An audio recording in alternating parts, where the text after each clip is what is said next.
Jumlah dana pensiun DAPEN dalam pengawasan khusus Otoritas Jasa Keuangan bertambah. Saat ini terdapat 14 DAPEN bermasalah. Jumlah itu bertambah di mana pada tahun lalu OJK melaporkan 12 DAPEN yang berstatus bermasalah. Kepala Eksekutif Pengawas Berasuransian, Penjaminan Dana Pensiun OJK, Augie Prastowiono menjelaskan, permasalahan terjadi pada 14 dana pensiun karena adanya defisit pendanaan yang sebagian besar terjadi karena ketidakmampuan pendiri menyelesaikan kewajiban iurannya pada DAPEN.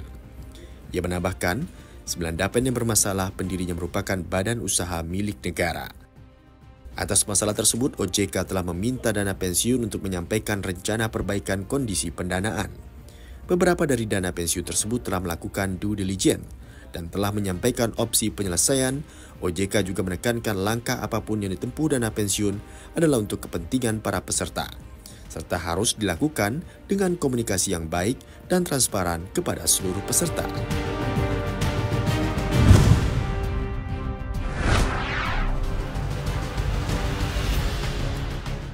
Pemerintah melalui Direktorat Jenderal Pembiayaan dan Pengelolaan Risiko Kementerian Keuangan akan menerbitkan surat utang negara atau SUN dalam mata uang rupiah di awal tahun ini. Rencana tersebut dilakukan untuk memenuhi sebagian dari target pembiayaan dalam APBN 2024. Penjualan SUN akan dilaksanakan dengan menggunakan sistem pelelangan yang diselenggarakan oleh Bank Indonesia. Lelang bersifat terbuka atau open auction, menggunakan metode harga beragam multiple price. Dalam penerbitan ini, DJPPR mematok target indikatif sebanyak 24 triliun rupiah, sementara target maksimal dipatok 36 triliun rupiah. Adapun SUN yang diterbitkan terdiri dari 7 jenis. 2 diantaranya adalah surat perbendaharaan negara, SPN, dan 5 jenis SUN fixed rate dengan tenor 5 hingga 30 tahun.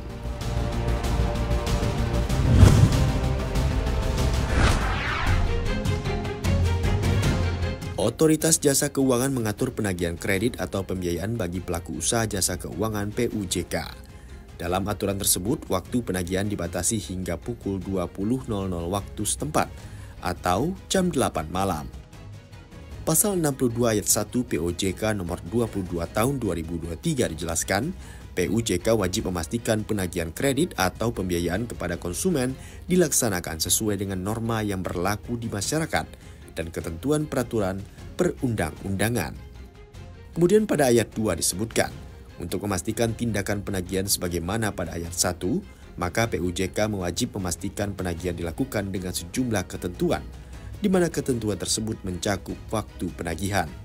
Pasal itu juga menyebutkan jika nantinya PUJK melakukan di luar ketentuan tersebut, sebagaimana disebutkan dalam ayat 2, akan dikenakan sanksi administratif, hingga yang paling parah, pembekuan kegiatan usaha secara keseluruhan.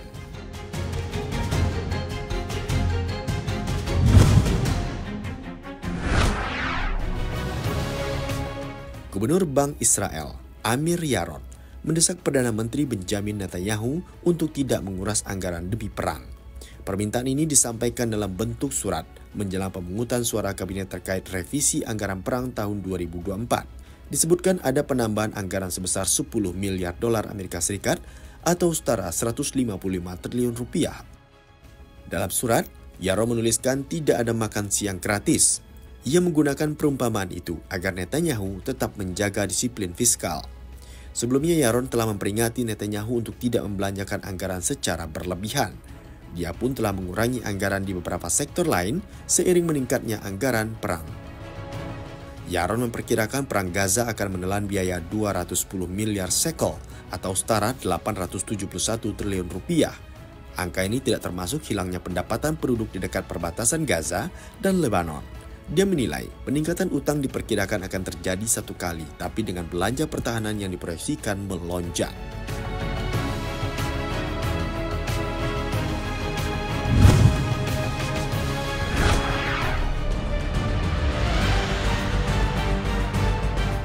Penjarahan dan kerusuhan besar terjadi di ibu kota Papua Nugini, Port Moresby. Kerusuhan terjadi usai sebagian besar pegawai negeri sipil hingga tentara dan polisi negara itu berdemo di gedung parlemen untuk memprotes pemotongan gaji secara tiba-tiba. Kerusuhan bermula saat sejumlah besar massa yang merupakan PNS, tentara dan polisi melakukan pemogokan kerja, dan aksi unjuk rasa setelah gaji mereka dipotong secara tiba-tiba. Kondisi semakin memanas saat pos penjagaan gedung parlemen dibakar oleh para pendemo, yang tidak lain adalah para aparatur negara itu sendiri. Bahkan petugas pemadam kebakaran pun yang datang ke lokasi diancam oleh pengunjuk rasa saat hendak memadamkan api.